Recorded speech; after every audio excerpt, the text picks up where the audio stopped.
Assalamualaikum warahmatullahi wabarakatuh. Semangat pagi adik-adik, apa kabar hari ini?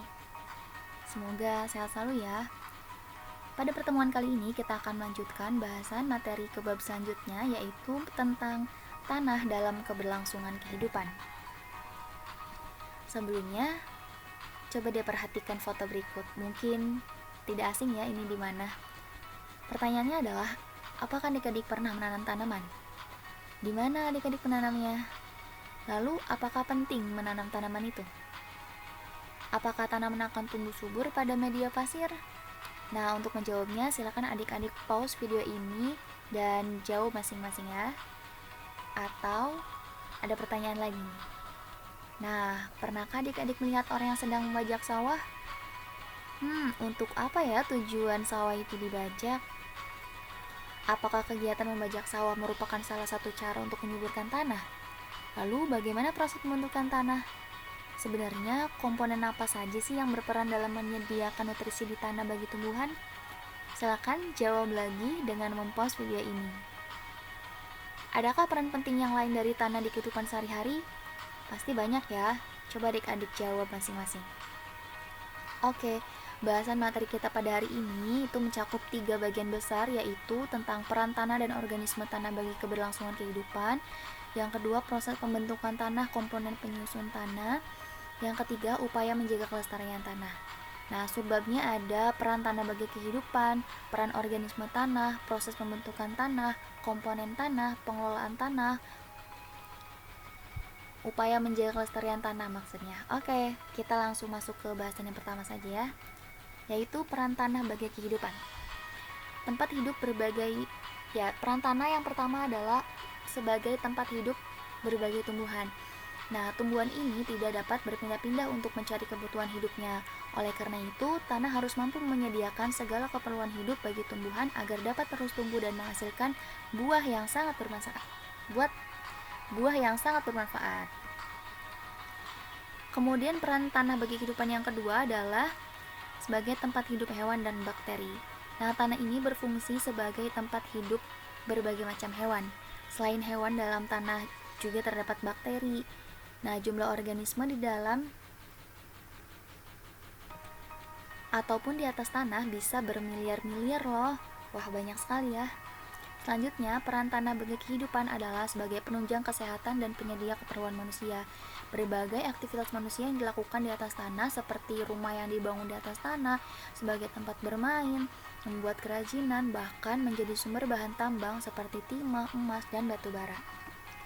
Selanjutnya, sebagai penyedia dan penyaring air. Mata air merupakan sumber air yang berada di dalam tanah. Beberapa aktivitas manusia dapat membahayakan lingkungan. Salah satunya air yang berada di dalam tanah yang tercemar oleh industri dan aktivitas negatif. Tanah mampu menetralkan atau menyaring beberapa bahan polutan tersebut. Nah, selanjutnya kita bahas tentang peran organisme tanah bagi kehidupan. Yang pertama, dekomposer. Dekomposer yaitu organisme tanah yang dapat melakukan dekomposisi. Dekomposisi yaitu proses penguraian bahan organik yang berasal dari makhluk hidup dan diubah ke dalam bentuk anorganik. Keberadaan organisme tanah dekomposer dapat dimanfaatkan dalam pembuatan pupuk kompos atau pupuk organik. Yang kedua, reaksi kimia dalam tanah. Bakteri dalam tanah terlibat dalam reaksi penguraian materi organik seperti nitrobakter. Nitrobakter menguraikan materi organik kompleks menjadi senyawa nitrat yang senyawa tersebut dibutuhkan oleh tumbuhan.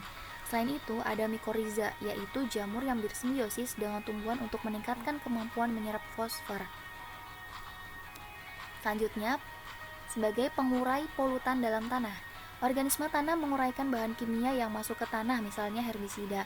Unsur racun dan polutan seperti arsenik, kromium, dan merkuri itu dapat terkunci di tanah karena terakumulasi di dalam tubuh bakteri, sehingga polutan tidak menyebabkan polusi bertambah parah. Selanjutnya, sebagai pencegah penyakit tanah. Secara alami, organisme yang ada di tanah memanfaatkan prinsip pengendalian biologis, yaitu mangsa dan pemangsa, sehingga organisme yang mengganggu tanah dapat terkendali. Selanjutnya, pemberi pengaruh pada tekstur tanah. Aktivitas biologis organisme tanah berpengaruh terhadap pembentukan butiran-butiran penyusun tanah sehingga menentukan tekstur tanah. Butiran yang terdapat di dalam tanah itu seperti pasir, tanah liat, dan debu. Nah, berdasarkan butiran-butiran tersebut terbentuklah jenis-jenis tanah, yaitu tanah liat, tanah lempung, dan tanah pasir. Selanjutnya ada sifat fisika dan sifat kimia dari tanah. Sifat fisika dari tanah yaitu terdiri dari ukuran butiran, ukuran pori-pori, daya serap, dan struktur kompak atau tidaknya. Nah, kemudian sifat kimianya ini terdiri dari pH dan kandungan mineral tanah.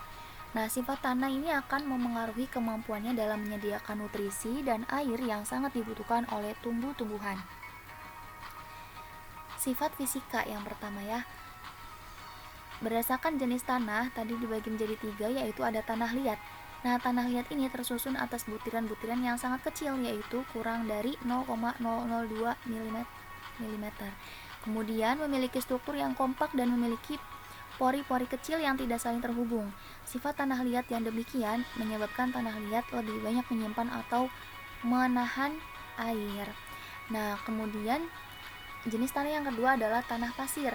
Tanah pasir teksturnya berbutir kasar antara 0,1 sampai 2 mm. Tidak mampu membentuk struktur yang kompak dan memiliki pori-pori besar yang saling terhubung. Sifat tanah pasir yang demikian menyebabkan tanah pasir kurang baik dalam menyimpan atau menahan air. Yang ketiga, jenis tanah yaitu tanah lempung. Nah, tanah lempung adalah tanah yang terdiri atas campuran pasir, tanah liat, dan debu dengan jumlah hampir sama antara pasir, tanah liat, dan debunya. Mohon maaf ya, ada beberapa yang typo. Kita lanjutkan. Peran organisme tanah selanjutnya adalah pengatur kegemburan dan struktur tanah. Organisme tanah membantu terbentuknya struktur tanah. Struktur dan kegemburan tanah memiliki keterkaitan.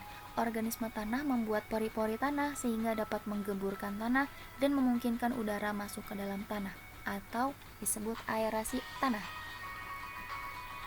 Nah, lalu bagaimana sih pembentukan tanah? Nah, kita akan pelajari proses pembentukan tanah. Proses pembentukan tanah. Tanah terbentuk karena adanya pelapukan fisikawi, kimiawi, dan pelapukan biologis.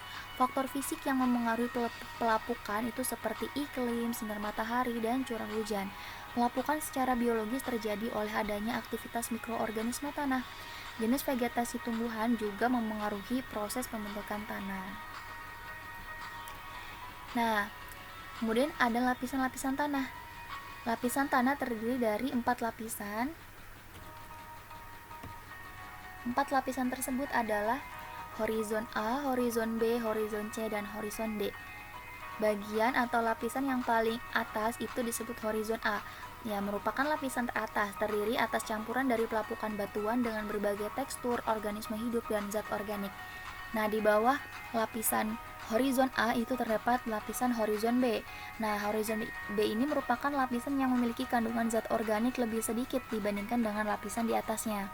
Kemudian ada horizon C, merupakan lapisan yang tersusun atas batuan yang berperan sebagai penyedia material untuk tanah bagian paling atas. Kemudian lapisan paling bawah adalah horizon D, merupakan lapisan tanah yang tersusun atas bebatuan yang padat, keras, dan sulit mengalami perubahan.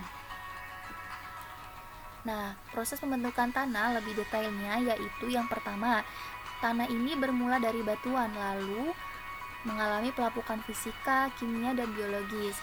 Kemudian pelunakan struktur oleh udara dan air. Selanjutnya, proses tumbuhnya perintis seperti lumut. Dan kelima, yaitu proses penyuburan oleh mikroorganisme. Nah, komponen tanah. Komponen tanah yang pertama ada batuan. Batuan merupakan bahan padat yang terbentuk secara alami yang tersusun atas campuran mineral dan senyawa lain dengan berbagai komposisi. Berdasarkan terjadinya, batuan dikelompokkan menjadi 3, yaitu batuan beku, batuan sedimen, dan batuan metamorf. Batuan dapat berasal dari magma gunung berapi yang mendingin. Batu-batuan yang ada di bumi mengalami pelapukan sehingga menjadi bahan pembentuk tanah, seperti yang sudah disinggung sebelumnya. Komponen tanah yang kedua yaitu ada udara. Meski tanah adalah benda yang tampak padat, tetapi sebenarnya tanah tersebut terdapat rongga-rongga yang berisi udara. Rongga udara terdapat di antara butiran-butiran tanah, di antara butiran tanah dengan akar tumbuhan, ataupun di antara akar tanaman dengan batu. Kemudian, rongga udara juga dapat terbentuk oleh aktivitas hewan tanah, misalnya cacing. Komponen tanah selanjutnya adalah humus. Humus adalah komponen organik yang dihasilkan dari proses dekomposisi atau penguraian hewan ataupun tumbuhan yang telah mati. Kemudian daun yang gugur ataupun kotoran hewan oleh bakteri dan jamur.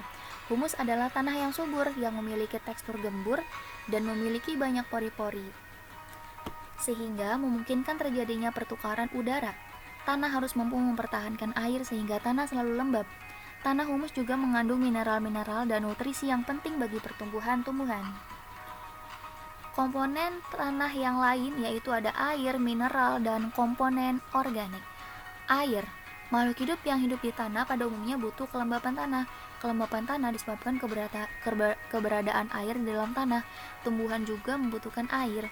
Air diserap oleh tumbuhan setelah air menembus tanah dan mencapai akar. Kemudian mineral. Nah, mineral ini di kerak bumi itu berupa ion-ion positif dan ion-ion negatif. Kita sudah mempelajarinya ya, ion-ion itu seperti apa. Ion positif seperti kalium, kalsium, dan magnesium. Ion negatifnya seperti nitrat, fosfat, dan sulfat. Ion-ion tersebut merupakan nutrisi bagi tumbuhan yang diserap melalui akar. Kemudian ada komponen organik. Tanah merupakan tempat hidup dari sejumlah makhluk hidup seperti bakteri, jamur, alga, serangga, dan cacing tanah. Organisme tanah tersebut menguraikan bahan-bahan yang berasal dari sisa makhluk hidup, sehingga menghasilkan material organik di dalam tanah. Nah, itu merupakan komponen-komponen tanah. Berarti sudah terjawab lagi ya. Lalu, setelah kita mengetahui betapa pentingnya dan betapa banyaknya peran dari tanah, tentu kita harus mengetahui upaya menjaga kelestarian tanah. Apabila tanah hanya digunakan untuk keperluan manusia tetapi tidak dijaga dengan baik, akan menurunkan kualitas kesuburan tanah tentunya. Hilangnya mineral-mineral penting dalam tanah serta mikroorganisme yang ada di dalamnya merupakan tanda berkurangnya kualitas tanah. Upaya yang pertama yaitu pengelolaan tanah menggunakan tanaman penutup tanah. Adanya tanaman penutup ini berfungsi untuk menahan air hujan agar tidak langsung mengenai permukaan tanah dan akan mengurangi pengikisan tanah. Yang kedua, pengelolaan lahan miring untuk mengurangi erosi. Gambar di samping merupakan gambar terasering ya.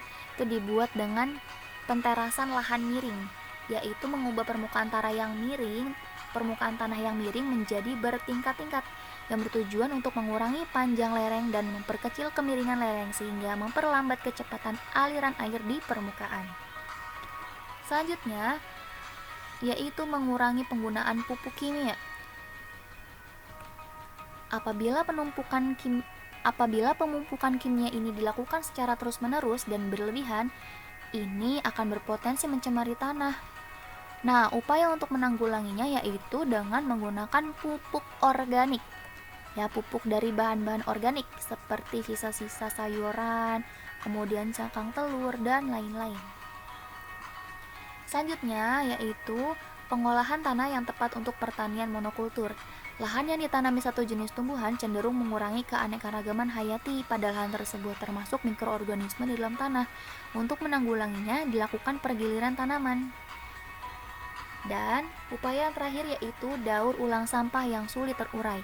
Apabila tidak ada pengolahan sampah yang tepat, sementara setiap hari kita memproduksi sampah, itu akan terjadi penumpukan sampah yang sulit terurai. Akibatnya tanah menjadi tidak subur. Nah, upaya yang dilakukan diantaranya memisahkan antara sampah yang terurai dan tidak bisa terurai, lalu memanfaatkan sampah plastik dengan daur ulang yang bernilai